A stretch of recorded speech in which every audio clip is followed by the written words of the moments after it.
It was a somber scene at Buckingham Palace today as King Charles III delivered an emotional address informing the nation that his only sister, Princess Anne, has been gravely ill after suffering a series of serious health crises over the past several months. The 72-year-old monarch's voice cracked repeatedly as he detailed the Princess Royal's private struggle while apologizing for her absence from recent royal duties and engagements. Holding back tears, Charles revealed that last fall Anne was admitted to the hospital after collapsing at her estate in Gatcombe Park due to a life-threatening cerebral hemorrhage caused by rupturing of a brain aneurysm. The bleeding created a large hematoma that required emergency surgical intervention to relieve swelling and repair the damaged blood vessel. My sister was, quite literally, few breaths away from succumbing to this insidious attack on her neural vitality before royal physicians were able to stabilize her condition, Charles somberly explained, pausing to regain his composure. Their swift administration of anti-seizure and hypertensive drugs, followed by an invasive craniotomy procedure, are the only reasons we did not tragically lose our precious Princess Royal that dreadful November night. While the high-risk surgery was ultimately successful in stopping the brain bleed, the king said Anne's ordeal was really just beginning. She spent weeks in the ICU battling complications that included a partially paralyzed left side of her body, confusion, and temporary loss of speech capabilities as the hematoma created dangerous levels of cerebral pressure. There were times, those terribly dark days, where we began bracing for the unthinkable. That this backbone titan of a woman who had mustered such matchless strength and resolve across decades of royal service was slipping permanently into eternal silence right before our loving eyes, Charles stated, tears welling in his eyes. It would have been simply unacceptable, no, unforgivable, for the world to be deprived of her caring spirit and the measured, tempering voice she's devoted her life's work to projecting amid the noise and division plaguing society. During the bleakest intervals of those 6 agonizing weeks, the Prince of Wales found his stoicism completely shattered multiple times, creating highly emotional bedside scenes alongside other family members as the possibility they were losing the beloved aunt, sister, and matriarch grew too potent to ignore without openly grieving.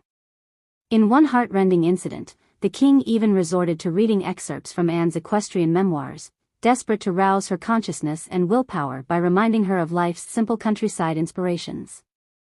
I vividly recall holding her hand while reciting vivid passages about the special rapture she found caressing her mare's blissful, radiant coat, hoping beyond hope some primal part still aware inside could latch onto those lilting written vestiges from happier times, Charles said, overcome with melancholy remembrance.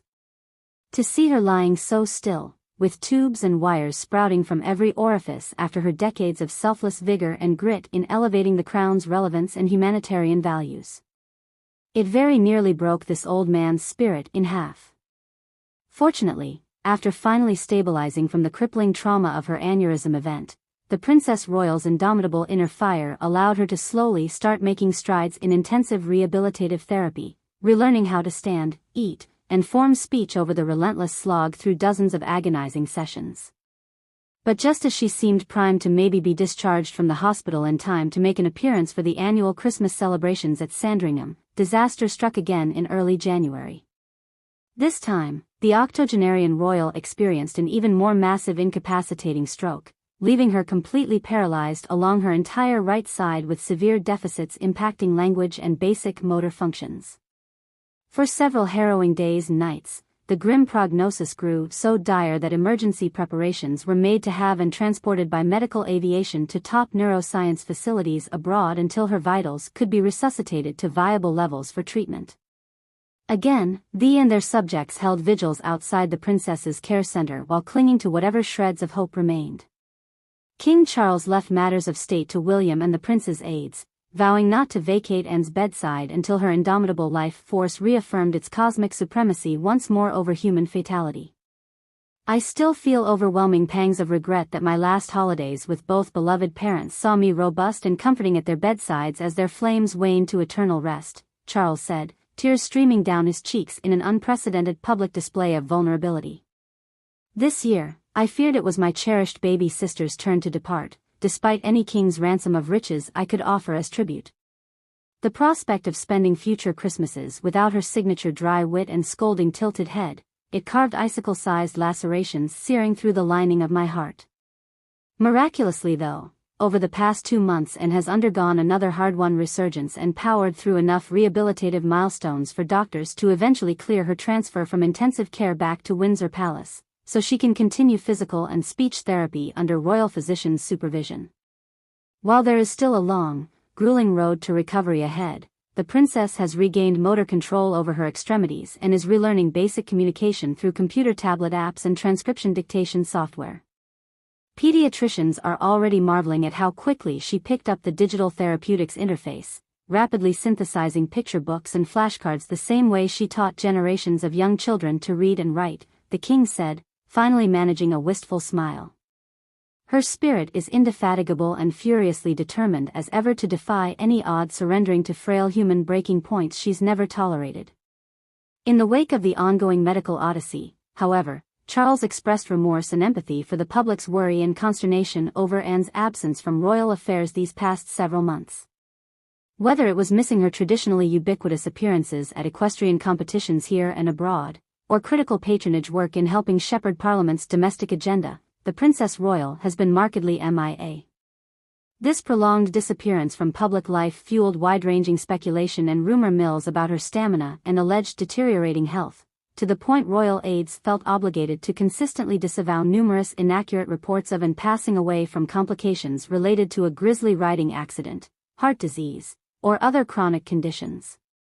On behalf of Her Majesty, I wish to extend the most heartfelt apology and contrition for all understandable distress and confusion generated by the palace's silence regarding the Princess Royal's grave circumstances these past months, Charles said solemnly. Despite our earnest desire to keep matters of this sensitivity private until her condition reached an acceptable point of stability, we ultimately recognized such quiet only snowballed into misleading speculation and heightened anxiety, robbing our people of key facts they wholeheartedly deserve regarding the royal family's standing and wellness. Going forward, the king has vowed to update the media regularly on Anne's status and stream live, intimate video diaries chronicling her fight to recover in hopes of raising awareness about the special lethality of aneurysms, stroke prevention, and importance of early interventions.